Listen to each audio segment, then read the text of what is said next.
పశ్చాత్తాపపడి ప్రభు దగ్గరికి వచ్చినట్లయితే దేవుడు వారిని శిక్షించకుండా క్షమిస్తాడు అని రాస్తున్నాడు ఈ యొక్క అధ్యాయంలో. వాళ్ళు చేస్తున్న తప్పులేంటో వాళ్ళు గుర్తించాలి, వాళ్ళు చేస్తున్న లోపాలేంటో గుర్తించాలి. ఈనాడు గుర్తించే పరిస్థితి లేదు, ఎవరైనా గుర్తించి చెప్పినా కానీ దాన్ని అంగీకరించే పరిస్థితి లేదు మన జీవితాల్లో. ఆనాడు మరి ఆ జపన్య ప్రవక్త ద్వారా దేవుడు మాట్లాడుతూ, మీరు మీ ప్రవర్తన సరిదిద్దుకొని పశ్చాత్తాపపడి ప్రభు దగ్గరికి వస్తే మిమ్మల్ని క్షమిస్తాడు, వాళ్ళు లేదంటే ఆయన శిక్ష మీ మీదకి వస్తుందని వాళ్ళని హెచ్చరిక చేశారు. ప్రమాద హెచ్చరిక. మన గోదావరి నది పొంగుతుంటే మొదటి ప్రమాద హెచ్చరిక, రెండవ ప్రమాద హెచ్చరిక, మూడవ ప్రమాద హెచ్చరిక అని చెప్పారు. ఎందుకు చేస్తారు హెచ్చరిక? లేదంటే ఒక ప్రమాదం పొంచి ఉంది అనమాకండి, ఒక ప్రమాదం పొంచి ఉంది, ఈ పని చేయమాకండి అని తెలియపరుస్తుంది. అది చేసి ఒకవేళ ఆ హెచ్చరిక దాటి మనం కొనికెళ్తే మరణాన్ని మనం చూడాల్సిన పరిస్థితి వస్తుంది. ఆనాడు ఆ ప్రజలందరూ ఎలా ఉన్నారంటే, ఇక్కడ చెప్తున్న మాట మనం గమనించినట్లయితే 1వ అధ్యాయం 11వ వచనంలో, కనానీయులందరూ నాశనమై ద్రవ్యము సమకూర్చుకున్న వారందరూ నిర్మూలము చేయబడి. చాలండి, ఒక విషయాన్ని ప్రవక్త చెబుతున్నాడు. ఆనాటి కాలంలో ఉన్న ప్రజల యొక్క స్థితి ఏంటంటే ద్రవ్యము సమకూర్చుకోవాలి. ద్రవ్యం అంటే ఏంటి? ద్రవ్యం అంటే ఏంటి? ద్రవ్యం అంటే ఏంటి? ఏదండి ద్రవ్యం అంటే ఏంటంటే? ద్రవ్యము అంటే ఏంటి? ఏదండి దూరం వస్తుంది? ద్రవ్యం అంటే ఏంటి? ద్రవ్యము అంటే డబ్బు. డబ్బు డబ్బు సమకూర్చుకోవాలి అనే ఆలోచన కలిగి ద్రవ్యమును సమకూర్చుకునే వారందరూ నాశనము నిర్మూలము చేయబడింది. నిర్మూలము చేయబడింది. ఎవరైనా డబ్బులు దాచుకుంటే, డబ్బు సమకూర్చుకుంటే వాడు మనం అనుకుంటాం అనే చాలా తెలుగులో అంటాడు, డబ్బులు బాగా సంపాదించుకొని బాగా రాసి పెట్టుకుంటాడు. సమకూర్చుకోవటం అంటే చేర్చుకోవటము. అలాంటి వారి జీవితాలలో ధనము సమకూర్చుకున్న వారి జీవితాలు గొప్పగా ఉంటాయని ఈ లోకంలో ఉన్న మనుషులు మాట్లాడుతూ ఉంటారు. కానీ ఆనాడు కాలంలో వాళ్ళ యొక్క స్థితిగతులు ఏంటంటే ద్రవ్యము సమకూర్చుకోవాలి, డబ్బులు సంపాదించుకోవాలి, డబ్బులు సేకరించాలి, డబ్బులు కూర్చుకోవాలి. ఇదే ఆలోచన వారి జీవితాల్లో ఉంది. నేటి కాల క్రైస్తవ జీవితాల్లో కూడా, మన జీవితాల్లో కూడా ఇటువంటి ఆలోచనలు ఉన్నాయి. మందిరాన్ని కలుగుతున్నాం కానీ మన ఆలోచన ఏంటంటే డబ్బు సమకూర్చుకోవాలి, డబ్బు సంపాదించుకోవాలి. ఇదే ఆలోచనలో దేవుడు కదా ప్రభువైన యేసుక్రీస్తు వారు జీవిస్తున్న కాలంలో ఆయన చెబుతున్న మాట ఏంటంటే, చూడండి మత్తయి సువార్త 6వ అధ్యాయములో 19-20 వచనాల్లో కొండ మీద ప్రసంగం చేస్తూ ప్రభువైన యేసుక్రీస్తు వారు చెప్తున్న మాటలు ఇవి. భూమి మీద మీ కొరకు ధనమును కూర్చుకోవద్దు. యేసు ప్రభు అంటున్నాడైనా కొండ మీద ప్రసంగం చేస్తున్న ప్రసంగాల్లో చాలా విషయాలు యేసు ప్రభు ప్రజలకు తెలియపరిచాడు. చాలా విషయాలు. ఈరోజు మానవుని యొక్క జీవితం ఏంటంటే ఉదయం లేచిన కాంచి నైట్ పడుకున్న దాకా ఏది సంపాదించుకోవాలి, ఏది సమకూర్చుకోవాలి, దేన్ని సేకరించాలి, దేన్ని సంపాదించాలి, దీని మీద ప్రతి ఒక్కరి దృష్టి ఉంటుంది. మనుషుల యొక్క దృష్టి. యేసు ప్రభు వారు మనుషులకు చెప్పకుండా ఆయన దగ్గర వచ్చిన తన ప్రజలతో చెబుతున్నాడు, భూమి మీద మీ కొరకు ఏం కూర్చుకోవద్దన్నా దానమును. యేసు ప్రభు అని చెప్పేది ఎవరు చెప్పట్లా, యేసయ్య చెబుతున్నాడు. కొండ మీద ప్రసంగం చేస్తున్నా. కొండ మీద ప్రసంగం అనేది ప్రపంచ చరిత్రలో అది ఒక గొప్ప, బైబిల్ చరిత్రలో అది గొప్ప ప్రసంగం యేసు ప్రభు చేసింది. అనేకమైన విషయాలు ఆయన కొండ మీద తన దగ్గరకు వచ్చిన ప్రజలతో మాట్లాడుతున్నాడు. మనందరూ తెలుసు. ఆయన కొండ ఎక్కి కూర్చుండగా ప్రజలు ఆయన దగ్గరకు వచ్చి ఆయన నోరు తెరిచి మాట్లాడారని. యేసు ప్రభువు చెప్తున్నాడు, భూమి మీద మీ కొరకు ధనమును కూర్చుకొనవద్దు, ఎక్కడ చిమటయు తుప్పులు తినివేయును దొంగలు కన్నం వేసి దొంగిలిదను పరలోకమందు మీ కొరకు ధనమును కూర్చుకొనుడి, అచ్చట చిమటైనను తుప్పైనను దానిని తినివేయదని దొంగలు కన్నం వేసి దొంగిలదు. యేసు ప్రభు చెబుతున్నాడు.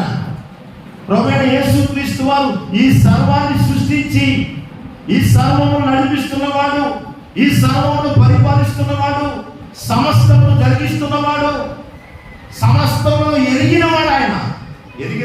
అందుకని అన్నాడు, భూమి మీద మీ కొరకు కూర్చుకోవద్దు. ఎక్కడ కూర్చుకోవాలంట? పరలోకంలో కూర్చుకోవాలి. ఎందుకు కూర్చుకోకూడదంటే ద్రవ్యమును సమకూర్చుకున్న వారందరూ నిర్మూలన చేయబడింది. నిర్మూలన అంటే లేకుండా పోయారంట. వాళ్ళు డబ్బులు సంపాదించుకుంటే ఏమి అతిగతి లేని లేకుండా పోవాలి. డబ్బులు మనం అనుకుంటే ఏమన్నాం, అతిగతి లేని వాడు లేకుండా పోయాడు. అంత కాదంట. దేవుడు చెబుతున్నాడు, దానమును కూర్చుకున్న కానానీయులారా మీరందరూ అన్నదాచండి, ఏడవండి. దానమును సమకూర్చుకుని దానం మాకుంటే అది మమ్మల్ని కాపాడుతుంది, దానం మమ్మల్ని రక్షిస్తుంది, దానం మమ్మల్ని బలపరిచింది, దానం మాకు ఎంతో సహాయపడింది అనుకున్నవారు. ఎట్లే దేశంలో మనం చూస్తున్నాం. గడిచిన కాలంలో కరోనా కాలం వచ్చినప్పుడు వెండి బంగారములు దానములు కట్టలు బయట విసిరేశారు. డబ్బులు తెలుసా మీకు? చూసారా? వాట్సాప్లో చూసారా? కట్టలు విసిరేశారు. ఎందుకు తెలుసా? మేము ఈ ధనం సంపాదించుకున్నాం, ఈ డబ్బు మమ్మల్ని ఈ కరోనా నుంచి విడిపించలేదు కనుక ఈ డబ్బు మాకు వద్దని వీధులలో విసిరేశారు. డబ్బు మనం రక్షించదు. డబ్బు తీసేది. జబ్బు తీసేది అయితే ఈరోజు కోటేశ్వరుడు ఎవరు చచ్చిపోరా? డబ్బు ధనము మనం బ్రతికిస్తుంది అని అంటే మాత్రం ఆ బ్రతికించిన డబ్బు ఒకవేళ బతికించే స్థితిలో ఉన్నట్లయితే ఈరోజు చనిపోవాల్సిన పరిస్థితి ధనవంతులు అనేకులకి మనం చూసాం. చెన్నై ప్రాంతంలో ఒక దగ్గర ఉంది, అమ్మ. కొంతమందికి బలే పేరు పెడతారు, అమ్మ, అన్న, ఇలాంటి పేర్లు బలే పెడతారు. అన్న, మా అన్న. ఈ అన్నలు మనల్ని ఏం చేయలేదు, అమ్మ కూడా మనల్ని ఏం చేయలేదు. గుర్తుంచుకోవాలి. అమ్మ కోసం తెచ్చేవాళ్ళు ఉంటారు, అన్న కోసం తెచ్చేవాళ్ళు ఉంటారు, ప్రభు కోసం ప్రార్థన వచ్చేవాళ్ళు ఉంటారు, సచ్చేవాళ్ళు ఉంటారు. జాగ్రత్త దేవుడు బిడ్డలారా. ఈ అమ్మ ఎన్ని కోట్లు సంపాదించింది తెలుసా మీకు? జయలలిత గారు 70 రోజులు హాస్పిటల్లో ప్రాణంతో కొట్టుకొని ఇంగ్లాండ్ నుంచి ఆమె కోసం ఒక డాక్టర్ పిలిపించారు. స్పెషల్ ఫ్లైట్ వేసి ఇంగ్లాండ్ నుంచి పిలిపించారు. ఆమె డబ్బులే చచ్చుకోవాలా, ఎంత ఉందో తెలియదు. డబ్బు అంత సంపాదించుకుంది. ఒక్కతే కావాలన్నారు. ఒక్కదే ఒక్కడే ఉంటారు. వాళ్ళకి ఏమాసే డబ్బు అంటారు కదా, ఏమాసే డబ్బులు అంటే ఎంత సంపాదించుకుందో, ఎంత సంపాదించిందో ఒకడు కూడా తినపడబోయింది, చచ్చిపోయింది. మాత్రం తెలుసు జయలలిత 70 రోజులు హాస్పిటల్లో ఉండి ప్రాణంతో కొట్టుకొని చచ్చిపోయింది. డాక్టర్ తెచ్చినా కానీ బ్రతకలేదు. సీఎంగా ఉండి చచ్చిపోయింది. ఎవరా? సీఎం, రాష్ట్రానికి సీఎం. అమ్మ దేవుడి బిడ్డలారా గమనించండి. అభిమానం ఉండొచ్చు కానీ మరీ మెడబోసుకునే అభిమానాలు అనుకోండి, జాగ్రత్తగా మంచిది కాదు. ప్రభు కోసం ప్రాణం పెట్టేవాడు ఉన్నారు కానీ బైబిల్లో మనం చూసిన అనేక ప్రభుల కోసం త్యాగం గురించి ప్రాణం పెట్టే ప్రజలు మనం చూస్తాం. కానీ నేడు కాలం అలాంటి కనపడదు. ప్రార్థన చేసేవాళ్ళు కనపడదు. ప్రాణం దళాసంగా చూద్దాం.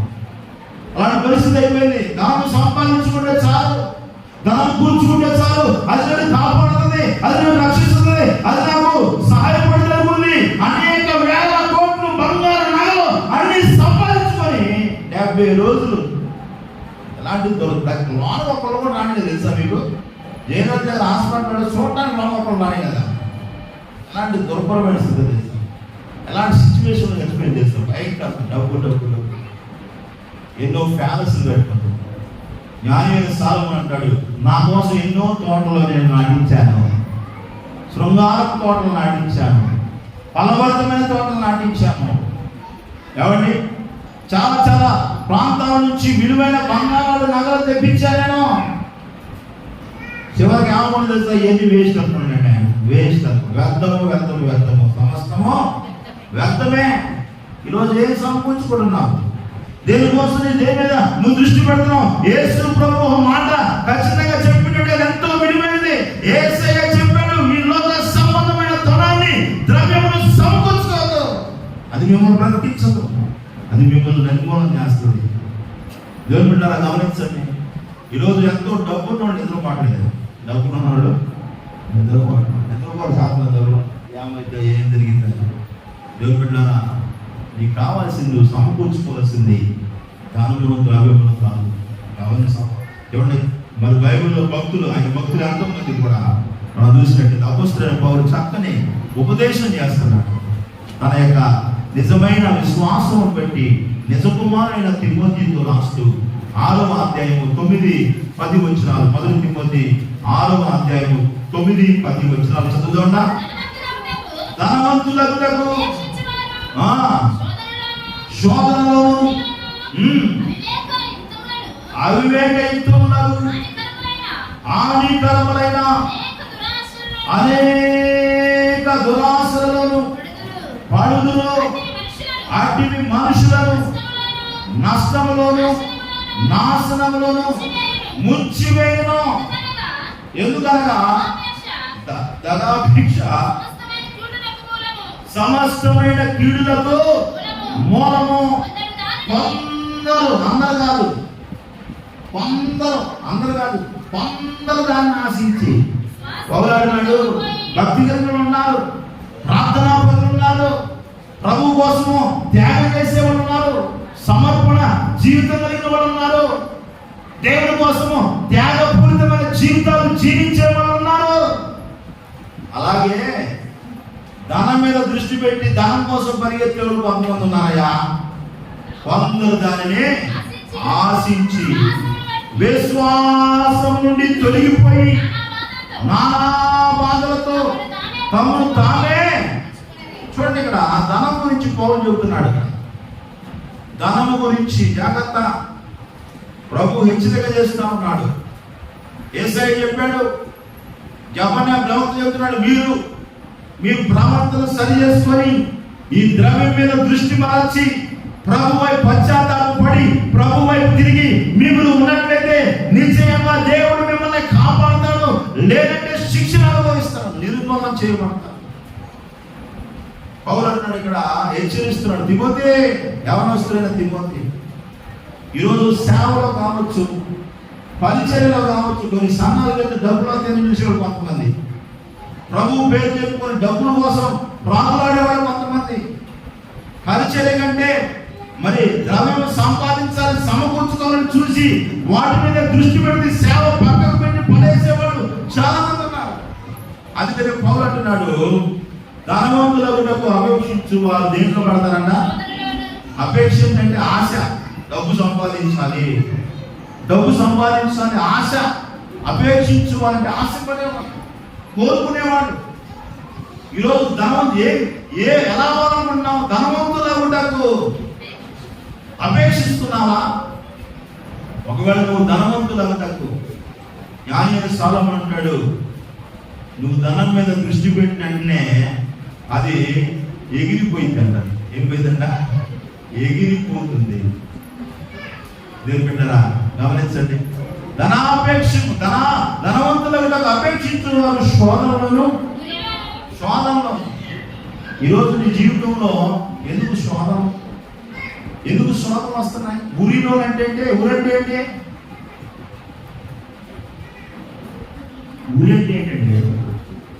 వీటిని గురి తీరుతాను అంటారు. ఏంటిది ఊరంటే ఏంటండి? మాకేం తెలిసి మేము పోలీసు మాకేం తెలిసి మేము జైల్లో చూసినా నన్ను ఊరేసిన. ఊరి అంటే సాపడం, సాగు, మరణం. ఉరి మరణం అంటే సంచిపోవడం. మనం ఉరి అంటే లేకుండా పోవడం. ఉరి ఎందుకు అంటారంటే, అయ్యా నువ్వు బ్రతుకొని అంటారా? బతికి ఉన్న బతికున్న ఏం చేస్తారండి? బలవంతంగా చంపటం. ఉరి. ఈరోజు చాలా మందికి ఊర్లు పడుతుంది. పోలీసులు వేసే గురి కాదు. కొంతమందికి ఈ ధనము గురి వస్తుంది. ప్రాణం బ్రతుకు జీవుడు ప్రాణం పోయే స్థితిలో ఉంటారు. కొంతమంది జాగ్రత్త గుర్తుంచుకోండి. ధనాపేక్ష నేను మరణానికి తీసుకెళ్తుంది. ధనాపేక్ష నీ ప్రాణాన్ని తీసేస్తుంది. ధనవంతులు ఆడడానికి నువ్వు పరుగులు తీస్తే నువ్వు సంపాదించే దేవుడుగా నీ ప్రాణాన్ని నువ్వు కోల్పోవాల్సి వస్తుంది. ద్రవ్యములు సమకూర్చుకున్న వారందరూ కూడా నిర్మూలము చేయబడింది. పౌరాణిలో వాళ్ళు కొంతమంది అనేక అవివేక యుక్తములను హానికరమైన అనేక దురాశలను పడుతులు డబ్బు రాగానే అన్ని దురాశలు వస్తున్నాయి. డబ్బులంతా ఏమో నమ్మకంగా యథార్థంగా ఉంటాము. చూడండి, చాలా మంది చూస్తే డబ్బు లేకపోయినంతసేపు ప్రభుని బాగా ఆరాధన చేస్తాం. డబ్బులు లేకపోయినంతసేపు మందిరానికి బాగా వస్తాం. గుర్తు చూడండి, ఒకసారి ఆలోచించండి. డబ్బు లేనంతసేపు ప్రభుని బాగా ఆరాధన చేస్తాం, నమ్మకంగా ఉంటాం. ఎప్పుడైతే డబ్బు రావడం మొదలుపెట్టిందో ఏమైంది తెలుసా?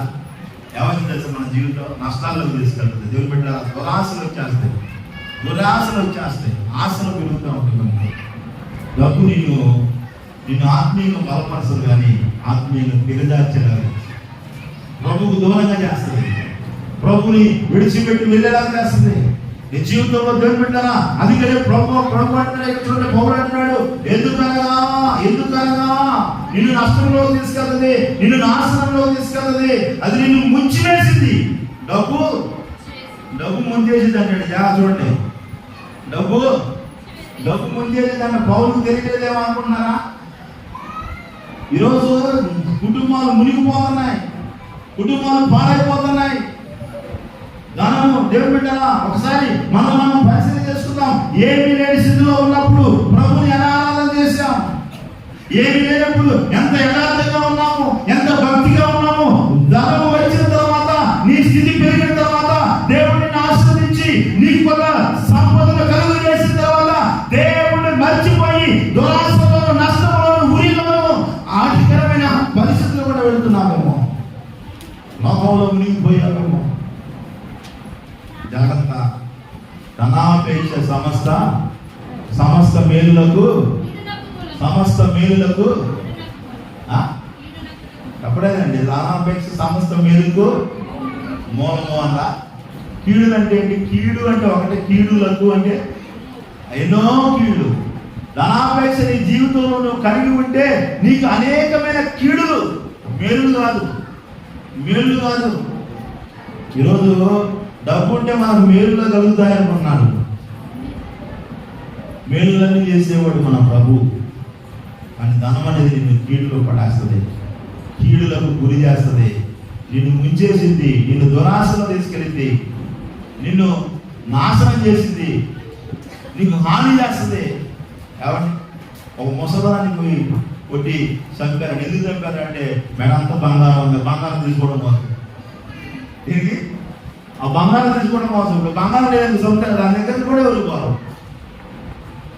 ఎవరు కూడా వెళ్ళరు. మా ఫ్రెండ్ అమ్మ పాలసీ కట్టనుకుంటూ వచ్చిందంట ఒక టీచర్ గారి దగ్గరికి. సరే అని ఫ్రెండ్షిప్ చేసుకొని పాలసీ కట్టమంటే ఒకసారి మరి మా ఇంటికి రాని తీసుకుపోయిందంట. ఇంటికి పోయి తీసుకుపోతానికి ఆ బ్యూరో ఈ బ్యూరో మొత్తం తెలిసి చూపించిందంట ఈ టీచర్ గారు ఆ ఫ్రెండ్కి. అన్నీ చూసింది,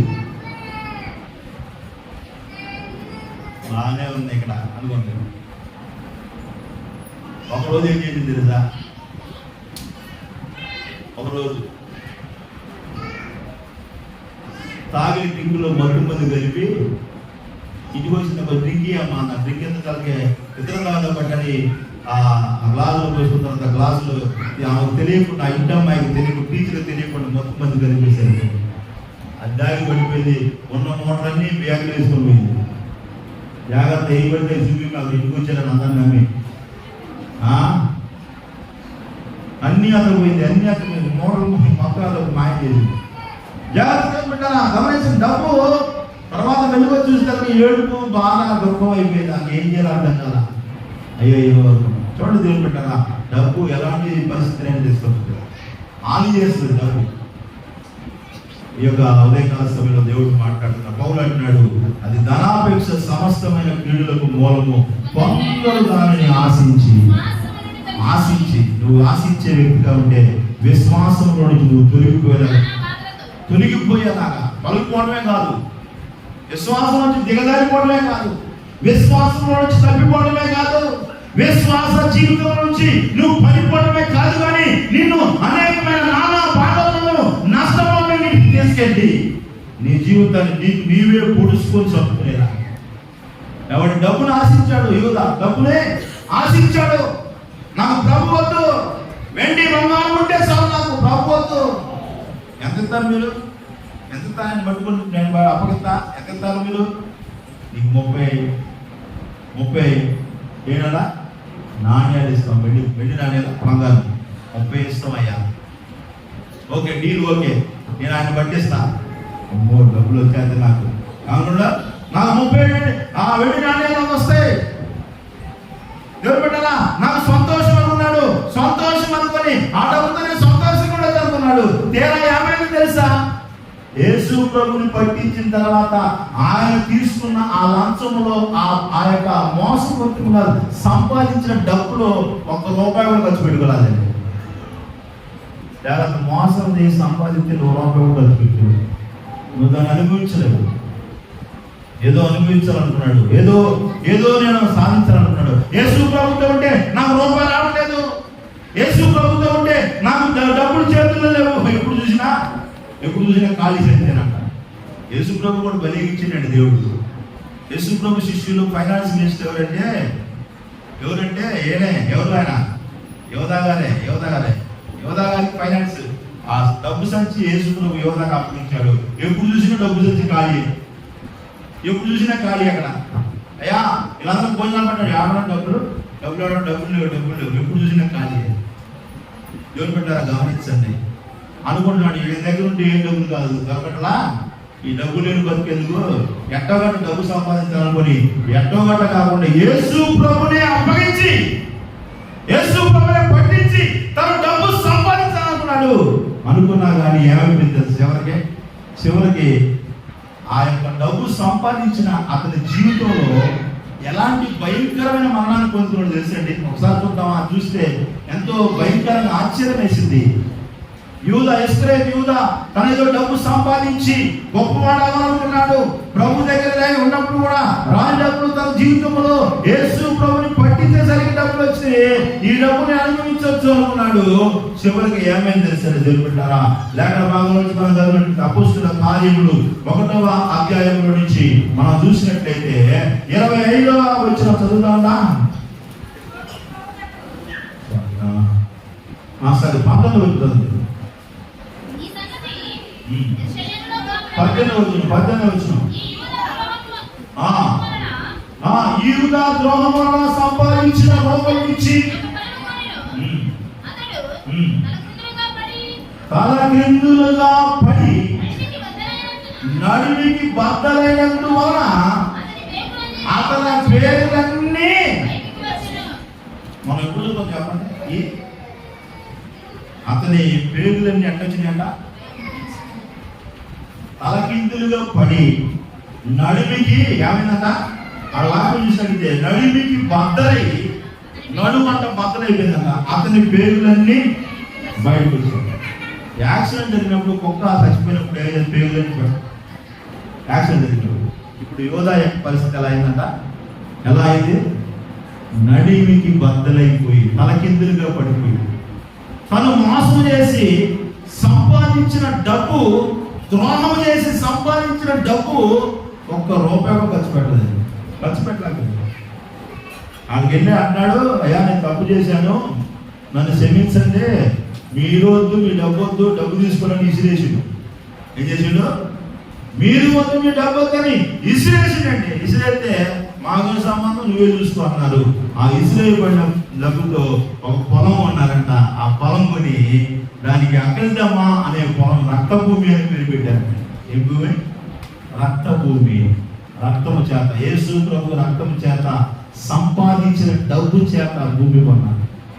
రక్తభూమి సంపాదించాడు. డబ్బులు దొంగతనంగా లంచం ద్రోహం చేసి డబ్బులు సంపాదించాడు, కానీ దాన్ని అనుభవించలేకపోయాడు.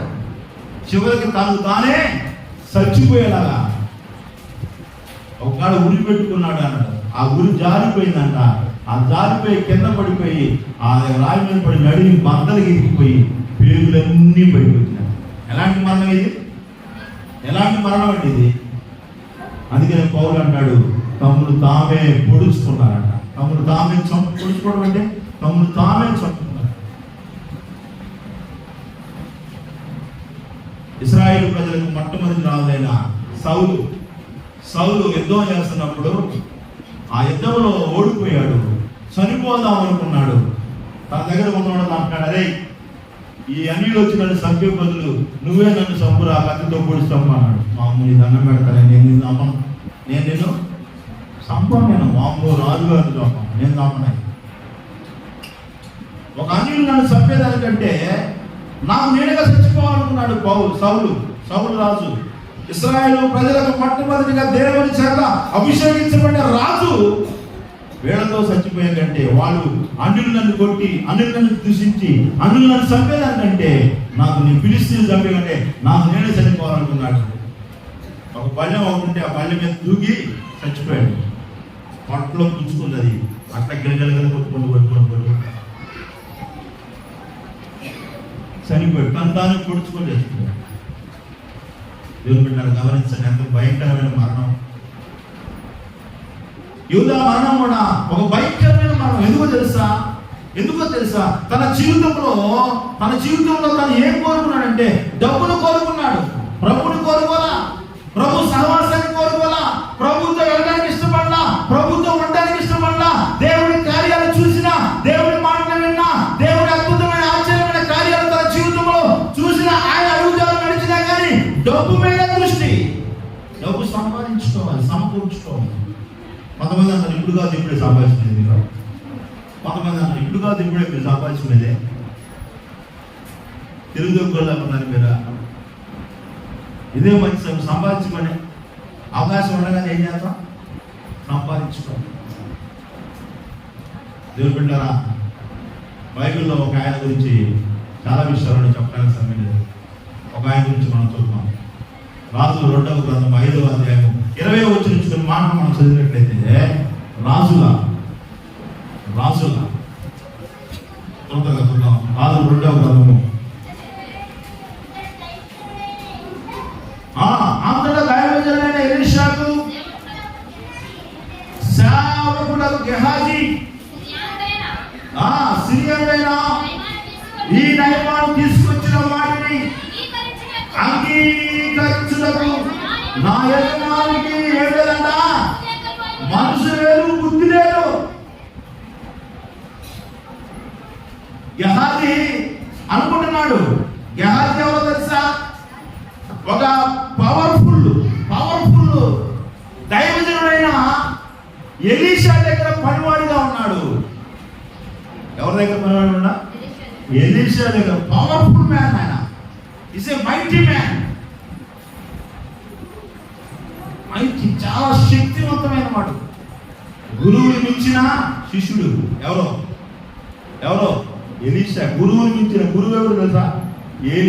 ఏలియాని మించిన గొప్పవాడు ఎలీషా. అంత పవర్ఫుల్ సేవకుడి దగ్గర ఉన్నాడు. ఎవరైనా? గెహాజీ. ఒక పవర్ఫుల్ అయిన పరిచయం చూశాడు, అద్భుతాలు చూశాడు, ఆశ్చర్యమైన కార్యాలు చూశాడు. నయమాను కుష్ఠరోగం పోవడం కూడా చూశాడు. నయమాను కుష్ఠరోగం బలిగిపోయింది. నయమాను కుష్ఠరోగం మా సాగుడు వెళ్ళి అక్కడికి వెళ్ళి ఇంట్లోకి వెళ్ళి వ్యవధానానికి వెళ్ళి 6 సార్లు మునిగాడు అనగానే పోయి మునిగాడు. 7 సార్లు మునిగాడు. 7 సార్లు మునిగాడు. ఒక స్వస్థత పొందాడు. ఎన్ని చూశాడు, ఎన్నో కార్యాలు చూశాడు.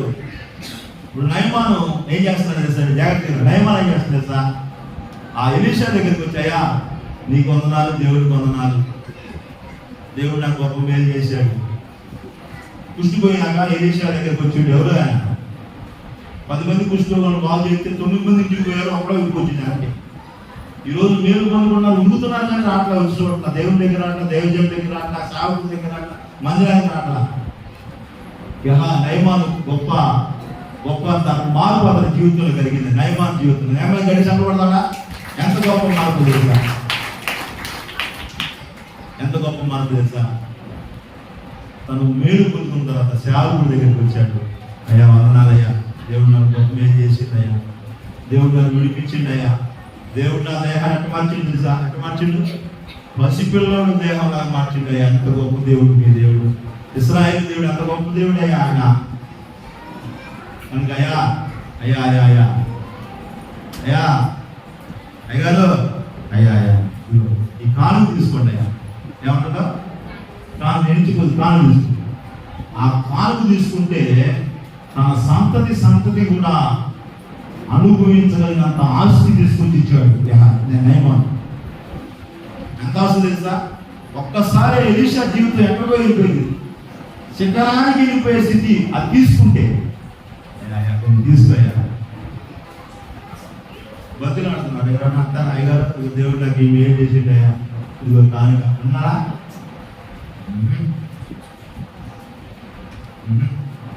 సాక్ష్యాలు చెబుతున్నాడు.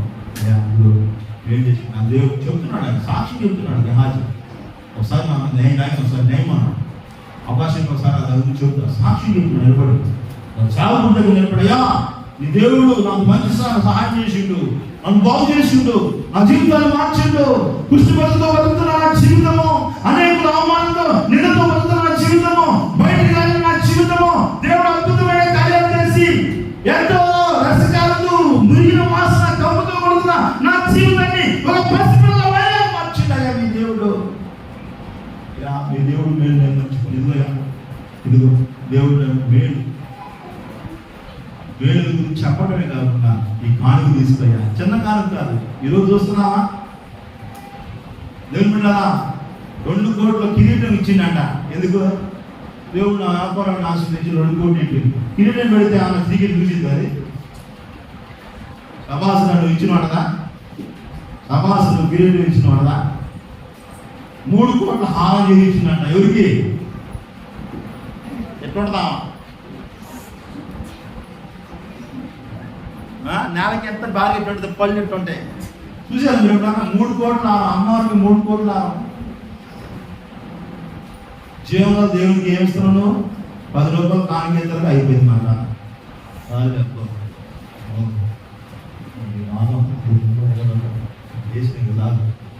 అయ్యా ఈ వారం అంతా కాపాడు. 10 రూపాయలకి వారం కాపాడుతారా? 10 రూపాయలకు 1 పూట ఆనందం పడు ఉంటావా? ఒక ఆయన తిడతాను మనం, వీళ్ళు బాగా ఎక్కువైపోయి వీళ్ళు అయ్యా రాత్రంతా వచ్చి మా పడక చుట్టూ ఉండి మమ్మల్ని కాపాడాను. దేవుడా కావాలుడా? నీ పడక చుట్టూ తిరగడానికి, నీ పడక చుట్టూ కూర్చోడానికి, నువ్వే ఉదయం అంతా కూడా ఇష్టానుసారంగా జీవించి ఇష్టానుసారం నడుచుకొని ఒక ప్రార్థన లేదు, ఒక భక్తి లేదు, ప్రభు లేదు, వాక్యం లేదు, ఏమీ లేదు. రాత్రికి నీ ఇష్టానుసారమైన పనులు చేసుకుని వచ్చి నువ్వు ఇంటికి వచ్చి పడుకొని ఏసయ్యా నేను పడుకున్నా నా ప్రాణం చుట్టూ నువ్వు కావలుండు. దేవుని బిడ్డలారా, ఆదివారం వచ్చి నీకు 10 రూపాయలు కానుకేస్తాయి. ఎంత తెచ్చాడు తెలుసా? ఎంత సంపద తెచ్చాయి. ఇదంతా తీసుకోయా. అయ్యా నీ దేవుడు నాకు గొప్ప మేలు చేసింది, తీసుకోయా నో తీసుకొని పో ఆయన ఏమంటాడు తెలుసా? ఆయన ఎక్కువ మాట ఏమంటాడు తెలుసా? నేను నా దేశంలోకి వెళ్ళి నా దేవుణ్ణి సేవించకుండా ఈ దేవుణ్ణి నేను సేవిస్తాను. గడి చదవండి, ఈ దేవుణ్ణి. ఈరోజు చెప్తున్నాను, నా జీవితంలో సమస్యల నుంచి, బాధల నుంచి, ఇరుకుల నుంచి, వేదల నుంచి, ఇబ్బందుల నుంచి, ఉపద్రవం నుంచి దేవుడు నేను విడిపించాడు. ఈ దేవుణ్ణి నేను సేవిస్తున్నాను చెబుతున్నాడు. అప్పుడు చేసిండు దేవుడు. ఏంటమ్మా అప్పుడు చేసిండు దేవుడు? ఏది పాత్ర అప్పుడు చేసిండు, అప్పుడు మేము పాత వచ్చినప్పుడు చేసిండు. ఇక నుంచి నేను ఈ దేవుడిని సేవిస్తాను. ఎలీషా ఏమో వద్దంటాడు, నాకు వద్దయా తీసుకోవా అంటే పాపం బదిలాడు తీసుకుని పోతుంటే పక్కన చూస్తున్నాను. అమ్మో బంగారు ఏంది, ఆ వెండి ఏంది, నా సేవకునికి, నా యజమానునికి మనసు లేదు. ఏం లేదట? మా సేవకు బుద్ధి లేదు, మా సేవకునికి తెలియలేదు. అనుకుంటారు కొంతమంది డబ్బుల మీద దృష్టి పెట్టకుండా సేవ సేవ సేవ చేసే వాళ్ళకే మనం అనుకునే బిరుది. వాడు అనుకుంటున్నాడు, అక్కడ ఉండే గెహాజీ అనుకున్నాడు, నా సేవకునికి నా యజమానునికి మనసు, డబ్బు మీద మనసు లేదు, బుద్ధి తక్కువవాడు, తెలివి తక్కువవాడు. సేవ సేవ సేవ అంటే కానీ రూపాయలు సంపాదించుకున్నాం అనుకో. సేవ సేవ అంటుంటే కుటుంబంలో పిల్లలు ఉన్నారు, పిల్లలకి ఏమైనా చేసుకున్నారు ఉండదు. మనసు లేదు ఈయనకి మాత్రం మనసు ఉందండి. ఎవరికి? గెహాజీకి మనసు ఉంది. చూడండి చదవవు సరే 20 వచ్చిన 2వ రాజు గ్రంథం 5వ అధ్యాయం 20 వచ్చిన అంతటా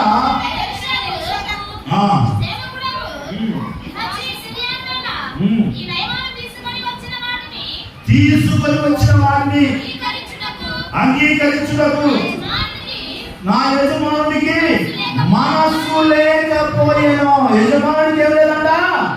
ఈ డబ్బు తీసుకున్నాం, ఈ బంగారం తీసుకున్నాం, ఈ వస్త్రాలు తీసుకున్నామనే, ఈ వెండి బంగారాలు తీసుకున్నామనే మనసు లేదు సేవకుడికి. మనసు లేదు సేవకుడికి అని చెప్పి అంటూ నేను వాటిని ఏమన్నాడా? యెహోవా జీవముతో నేను పరిగెత్తుకొని పోయి అతన్ని కలుసుకొని అతని యొక్క ఏదైనా తీసుకుంటాను, పరిగెత్తుకొని పోతాను. ఈ సేవకుడితో నాకు పని లేదు, ఈ పరిచర్యతో నాకు పని లేదు, ఈ సేవకుడి దగ్గర కూర్చుంటే నాకు ఆనందం తప్ప ఇంకేం రావట్లేదు. ఎవరున్నాడు గ్యాజీ? ఎంతగానో నేను పక్కన తిరుగుతున్నా, ఈయనకే అతి లేదు గతి లేదు. మరి ఏం పక్కన చేయంటే జోగి రాసుకుంటే ఏమొచ్చిందంట? ఏమొచ్చింది? నేను జోగి లాంటి ఎంత రాసుకుంటే ఏమంది? నయమాతో కలిసి రాసుకుంటే కానీ బంగారం వస్తుంది. ఇక నువ్వు వద్దులే బాబు, నేను వెళ్తాను అనుకోని పరిగెత్తుకొని వెళ్ళి రథం కంటే ఎక్కువ పరిగెత్తుతుంది. నేను అనుకున్నా రన్నింగ్ పోటీలు పెడితే ఈయనకి ఏమవుతుంది? గోల్డ్ మెడల్, ఒలింపిక్స్ జరుగుతున్నాయి. రథంతో పాటు, రథం అంటే ఈరోజు కాలుతో సమానం. ఇప్పుడు కాలుతో పాటు కుదిరా ఉన్నారా? ఉద్యోగులు ఉన్నారా? బైక్తోనే ఉండలేదు. మనం సైకిల్ దొక్కుతూనే కొద్దిగా సైకిల్ మన యూట్యూబ్లో చూసా. ఫోర్త్ సైకిల్ దొక్కుతుంది, ఏదో నాయన పడతారు అక్కడ వెనకాల. సైకిల్తో కొడుకుతుంది, వెనకాల ఉడిపోతున్నారు. నాయన పడతానేదిరా, నీకు కాలు నా ఉడిపోతే నేను తప్పలేకపోతున్నారు అంటుంది. సైకిల్తో కొంచెం కలుసుకోవచ్చు కానీ రథంతో కలుసుకుంటున్నాడు. పరిగెత్తుకొని పోయి చూడండి, మనం తప్పు చేయాలనుకున్నప్పుడు అమ్మవారి దానికి కావాల్సినవన్నీ సమకూర్చింది. ఈ రథంలో పోయాడు యాక్టింగ్ చూసిందంట. ఏం చేసిండ? రథంలో పోయాడు యాక్టింగ్ చూసిందంట. నయమాను రథం గెహాజీ వస్తున్నామంట. ఏంటి ఆయన అంటే నమస్కారం, ఏంటయ్యా బాగున్నా? బాగానే ఎలీషా గారు పంపించున్నాడు నన్ను. ఎవరు? ఎలీషా గారు పంపించాడు. ఏంటంటయ్యా? ఇదిగో శిష్యులు గుంపుల నుంచి ఒక ఇద్దరు వచ్చారు, వాళ్ళకి బట్టలు వెండి కావాలని కొంచెం ఇస్తావా అంటే, కావాల్సి వస్తే రెట్టింపు తీసుకోయా అని 2 అడిగితే 4 ఇచ్చాడు. 200 మణుగు అడిగితే 400 మణుగు వెండి ఇచ్చాడు. తీసుకొని పోయాడు, అబద్ధం ఆడి తీసుకొని పోయాడు.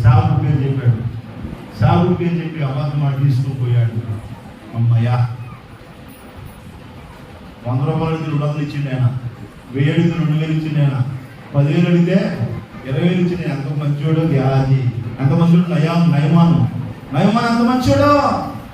అమ్మయ్యా, ఇది అడిగినంత ఎక్కువ ఇచ్చిండు. నా పరిగెత్తినందుకు, నేను ప్రయాసపడి సంపాదించేందుకు దేవుడు నాకు మేలు చేశాడు. ఎక్కువే వచ్చింది. దేవుడి మందిరాన్ని విడిచి, పరిచయం విడిచి, ప్రభువుని విడిచి నువ్వు పరిగెత్తి ఎంత సంపాదించినా కానీ అనుకుంటున్నామేమో, ఇవాళ మందిలో అనుకుంటున్నా నేను పనికి పోతే ఎంత డబ్బు వచ్చిందో నాకు. నేను ఇవాళ పరిచయం వదిలిపెట్టి బయటకు పోతే నాకు ఎంత డబ్బు వచ్చిందో అనుకున్నాను. ఎంత డబ్బు సంపాదించినా కానీ అది చినిగిన సర్చల్లో వేసినట్టు, చినిగిన జేబుల్లో వేసినట్టు. ఏమనుకున్నాడు తెలుసు గెహాజీ? నేను 200 మణుగు అడిగితే ఆయన 400 మణుగు వెండిచ్చాడు. నేను 2 దుస్తులు అడిగితే ఆయన 4 దుస్తులు ఇచ్చాడు. ఎంత బంగారము ఇచ్చాడు. ఎంత గొప్ప మంచిది, ఎంత మంచి జరిగింది నాకు. పరిగెత్తి నేను రావడం వల్ల నాకు మంచి జరిగింది అనుకున్నాడు. ఆడుకొని లోన పెట్టుకుని ఆయన దాచుకుని బయటకు వచ్చి అయ్యగారు అన్నాడు. అయ్యగారు దగ్గర అప్పుడు గెహాజీకి చూసి అన్నాడు, గెహాజీ ఎక్కడికి వెళ్ళావు అయ్యా నువ్వు? ఎక్కడికి వెళ్ళావు నువ్వు? నేను అడుగుతా ఎడేమన్నా. కొంతమంది ఉంటారు ఆడిపోయి పాత్ర ఆడిపో ఇంటికాడ ఉంటుంది, ఇంటికాడ ఉంటుంది, బాగా ఉంటుంది. నాకు తెలుసు ఏదన్నా బస్సు బాగా ఎక్కడ పొలం ఉంటుంది. ఎక్కడ పోయినాయా నువ్వు? ఆడిపోయినట్టు నేను ఆడిపోయాను, ఆడిపోలేదయ్యా. అప్పుడు అన్నాడు ఎలీషా అన్నాడు 20 ఆ అధ్యాయంలో మనం చదివినట్లయితే దేవుని పెట్టాలి చదవండి 26వ వచనము. అంతటా ఎలీషా వాడితో ఆ మనుషులు రథముంది నేనెదుర్కొనకు తిరిగి వచ్చినప్పుడు నా మనసు నీతో కూడా వచ్చాము కూడా. ఆ మనిషి దిగి రథము దిగి నీ దగ్గరకు వచ్చి నువ్వు అతను ఎదుర్కొన్నప్పుడు నా మనసు నీతో కూడా. చూడండి ఒక విషయం చెబుతున్నాను. ఎలీషాయే మనుషులు చేసేది అందరూ చూడలేదు, కానీ ఎలీషాలో గొప్పతనం ఏంటి తెలుసా? ఎవరు ఏం చేస్తారో చూడగలరు. కొంతమంది దైవజనులకు ఆ వరం ఇస్తాడు దేవుడు. ఎవరేం చేస్తున్నారా ఎవరేం చేస్తారా అనే వరము కొంతమంది దైవజనులకు ఇస్తారు. అందరికి ఇస్తారని చెప్పండి, కొంతమందికి ఇస్తారు. అది ఆయన ఇస్తాం. ఎవరికి ఏమి ఇస్తారని ఆయన ఇస్తాం.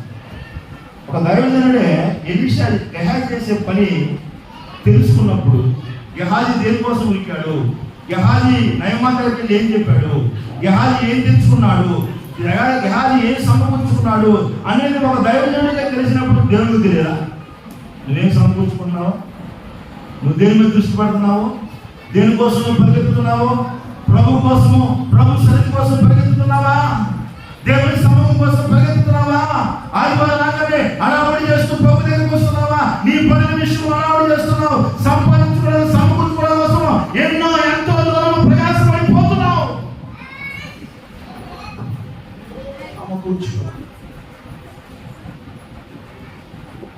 గెహాజీ పరిగెత్తిన విధానము దైవజనుడు దేనికోసం పరిగెత్తున్నాడు? గెహాజీ ప్రభు కోసం. ప్రభు కోసం పరిగెత్తున్నాడు. బైబిల్లో చాలా మంది ఉన్నారు. జక్కయ్య ఎందుకైనా పరిగెత్తున్నాడే? ఏసైని చూడడం కోసం పరిగెత్తున్నాడయ్యా. ఏసైని చూడడం కోసం పరిగెత్తున్నా. ఎందుకు పరిగెత్తున్నావు నువ్వు? నీ పరుగులు ఏ మందిరం వైపున్నప్పుడు నీ పరుగు నీవు పరుగుతూ ఉంటున్నావా? లేదా నీ సొంత కార్యాల విషయంలో, ధనము సమకూర్చిన విషయంలో నువ్వు పరుగులు తీస్తున్నావా? దేని మీద దృష్టి ఉంది? రథం ఇంట్లో పోయిందిరా, ఆ రథం చూసుకుంటూ పరిగెత్తుతా ఉన్నాడు. దేని మీద దృష్టి ఉంది?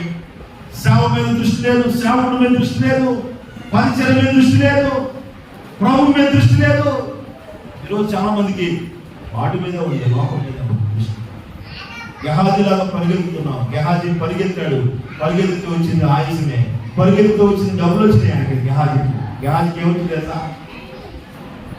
రెండు వచ్చింది, బట్టలు వచ్చింది గెహాజీకి. అమ్మయ్య నా పరుగు వ్యర్థం కాలేదు అనుకుంటున్నాడు పౌలు. అదే గెహాజీ. దేవుడు పెట్టాలా? అపొస్తలుడైన పౌలు భయపడుతున్నాడంట. నా పరుగు వ్యర్థమవుతుందో ఏమో, నేను మీ మధ్య చేసిన పరిచర్య వ్యర్థమైపోతుందో ఏమో అని భయపడుతున్నాడంట. నేను పరిగెత్తిన పరుగు, నేను పడిన ప్రయాసము, నేను కాల్చిన కన్నీరు వ్యర్థమైపోతుందేమో అనుకుంటున్నాడు. కానీ గెహాజీకి మాత్రం నేను పరిగెత్తిన పరుగు వ్యర్థం కాలేదు, నాకు డబ్బులు వచ్చింది, ధనం వచ్చింది, చాలుగా నా లైఫ్ కావాలనుకుంటున్నాను. ఈరోజు నువ్వు కూడా పరిగెత్తి సంబంధించి చాలు నా లైఫ్ అనుకుంటున్నావేమో. గెహాజీలాగా నీ సొంత పనుల కోసం, లోకంలోనూ వాటి కోసం పరుగుతిస్తున్నావేమో. ఈ రోజు నా మందిరం స్టార్ట్ అయినా కానీ ఇంకా 11 అయినా 12 అయినా వస్తూనే ఉన్నారు. కానీ ఒక విషయం చెప్తున్నాను, 9కి మీరు పనికి వెళ్తారు, 10కి పోతే తెలుసుకున్నారా మేస్త్రి గారిలో? 11కి పోతే సరే, 10కి పోయి వచ్చాక కొంచెం మంది అనుకోవచ్చు. 11కి పోతే ఉదాహరణ చెప్పుకుంది, యశోదానంలో పని చేయడానికి 9కి రమ్మని, 11కి వస్తాను అక్కడ రానుతుందా? 12కి వస్తానంటే 12కి వస్తానంటే చెప్పండి, ఎందుకు వచ్చేది? ఇంటికాడే ఉండు. మన ఇంటికి పోతే మళ్ళీ నీకు కూలి ఇవ్వాలి. ఇంట్లోనే ఒప్పుకో. ఉదాహరణ చెప్తాం. మనందరం తెలుసు, మనందరం పనికి వెళ్ళాలనే మనందరం మేస్తులు చాలా మంది ఉన్నారు, నాయకులు చాలా మంది ఉన్నారు, నడిపించే వాళ్ళు చాలా మంది ఉన్నారు. ఒక అట్లే ఎన్ని చదువుతాం కదా, ఎన్ని చదువుతాం అంటే ఏదైనా మా నాన్నమ్మ 9 రమ్మండి 11, 10 వచ్చిన మళ్ళీ నీకు కూలి అందరూ పడిపోయారా? దేవుని స్తోత్రం. హల్లెలూయా. హల్లెలూయా. హల్లెలూయా. ఏది నీకు అంతా ఇయ్యానే. సచివాలయంలో పాపం వాళ్ళు చేస్తున్నారు. 9 రాత్రి 11 పోతే ఏమంటారు? నాదైతే తప్పు పెట్టాలండి. మనమ పెట్టుకోలేదు. మనమ ఒక మ్యూజిక్ కొనుక్కొని దమ్ము పెట్టాలి. 10 కూడా వచ్చింది, 9 కూడా వచ్చింది. ఈ తమ్ముడు కూడా మోసం చేసేవాడు. నాకు తెలుసా మీకు? మా ఆయన అంటాడు, అయ్యగారు వాళ్ళ డబ్బులు బాగుంది అంటే మరి పయ్యోళ్ళు పంపించాలిగా అంటే పయ్యోళ్ళు పంపించుంటే వాళ్ళ లెక్క వాళ్ళకి అంటే ఇక్కడ లోపల ప్రభు దగ్గర మనం మోసం చేయలేము. ఎలా చేయకున్నాడు దేవుడు ఎలాగా నైవేద్యం మోసం చేశా, మా సేవకుడు కూడా నేను మోసం చేయగలను, సేవకుడు కూడా చెప్తే నమ్ముతాడు అనుకున్నాడు. గేహాజీ నమ్మాడు. సేవకుడైన ఎలీషా నమ్మట్లా. నువ్వు ఎక్కడికి వెళ్ళావు, నువ్వు ఎవరి దగ్గరికి పరిగెత్తావు, ఎవరికి ఏం చెప్పినావు, ఎవరి దగ్గర ఏం తెచ్చినావు, ఏం తెచ్చి పెట్టుకున్నావు? అయినో ఎలీషా, ఎన్నో గేహాజీ, ఎన్నో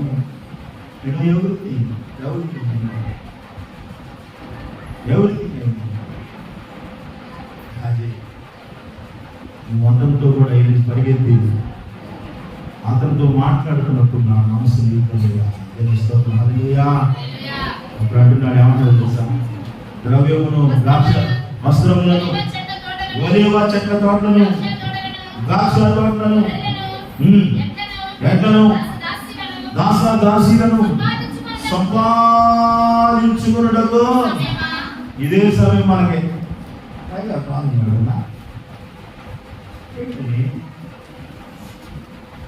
మొగ్గులు పడుతున్నాయి. ఇప్పుడు పోకపోతే మాత్రం రేపు కోసం పెట్టి పోలేము మనం. ఇప్పుడు ఆయన పెట్టుకుంటు బాధన, ఆయన బాధ అంటుకుంటే మా అమ్మాయి మనం చేసుకుంటాం. ఇది సమయమా గెహాజీ డబ్బులు సంపాదించుకునే సమయమా? గెహాజీ వస్త్రాలు సంపాదించుకునే సమయమా? మమ్మల్ని సమయాలు దొరుకుతారు. ఈ సమయం అది కూడా అన్నా పనులు స్టార్ట్ అయ్యి ఇప్పుడు కొంచెం అడిగి చేసి సంపాదించుకోకపోతే చెవులకు కానీ ముక్కులకు కానీ మెడలో కానీ ఏదో ఒకటి చేసుకోకపోతే బాగుందమ్మా. మరి తర్వాత సీజన్ మారింది, పనులు అప్పుడు కష్టపడాల్సి వచ్చింది. అదే మెడలో కానీ ముక్కులు కానీ చెవులకు కానీ ఉంటే తినడానికి ఏదైనా లేనప్పుడు ఇంకొక వచ్చేదాన్ని అంటే డబ్బులు అనుకుంటున్నాను. సమయమా ఎలీషా అన్నాడు, సమయమా నా ప్రియ సహోదరి సహోదరు, ఇది సమయమా? ఆలోచిస్తున్నావా? ఏం సంపాదించుకోవడానికి పరుగులు తీస్తున్నావు? దేనికోసం నీ పరుగు? దేనికోసం నీ ఆరాటము? దేని మీద నీ మనసు? నా ఎలీషాకి మనసు లేదు.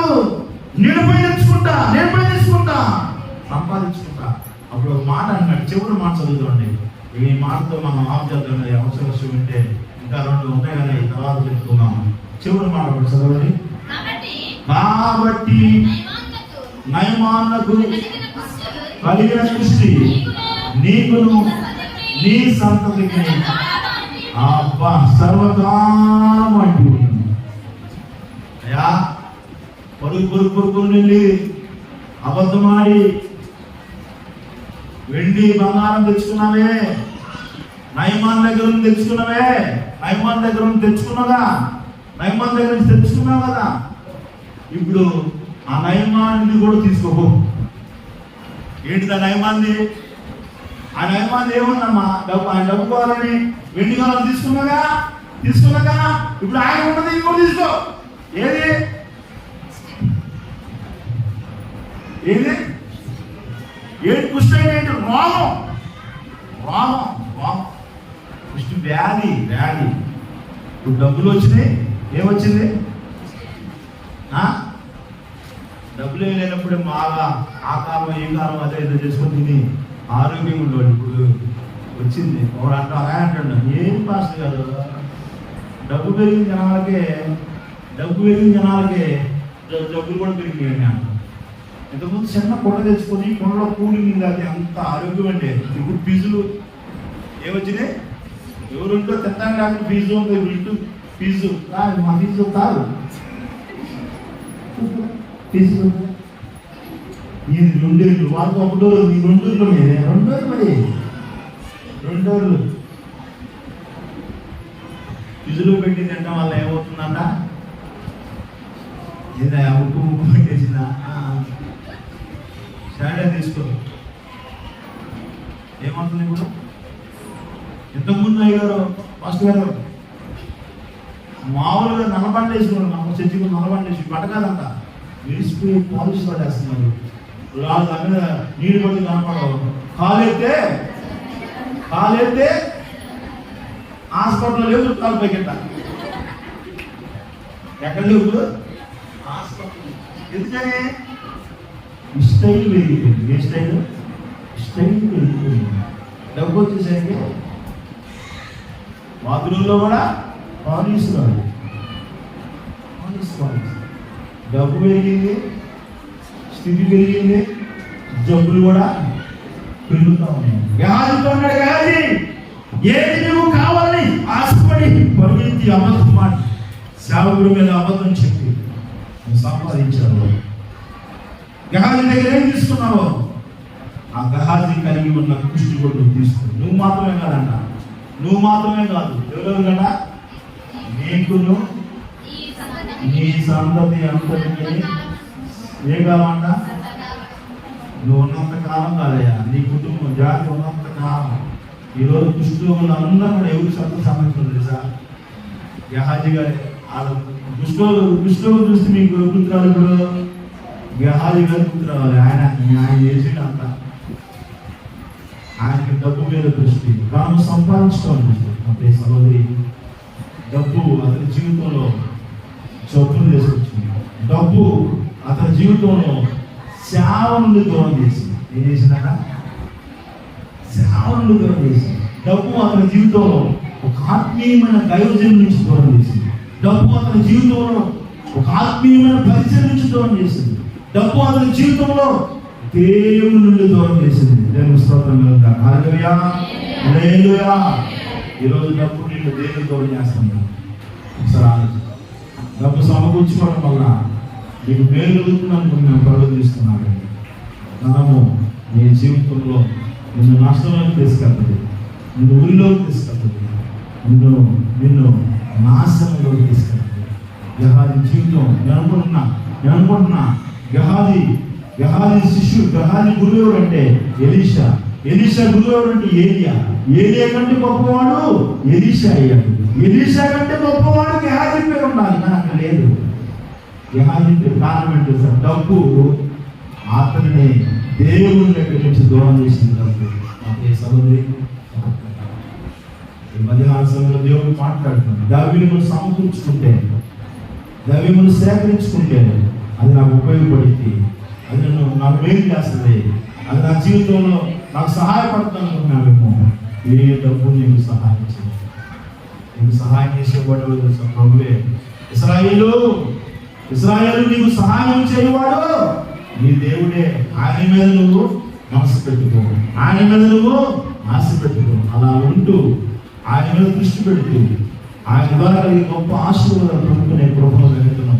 ప్రభు ప్రతి బిడ్డకు దయచేయండి కాక, దేవుడి కొద్ది మాటలు దీవించుకున్న కాక. ఆమె ప్రార్థన చేసి ప్రార్థిస్తున్నాం.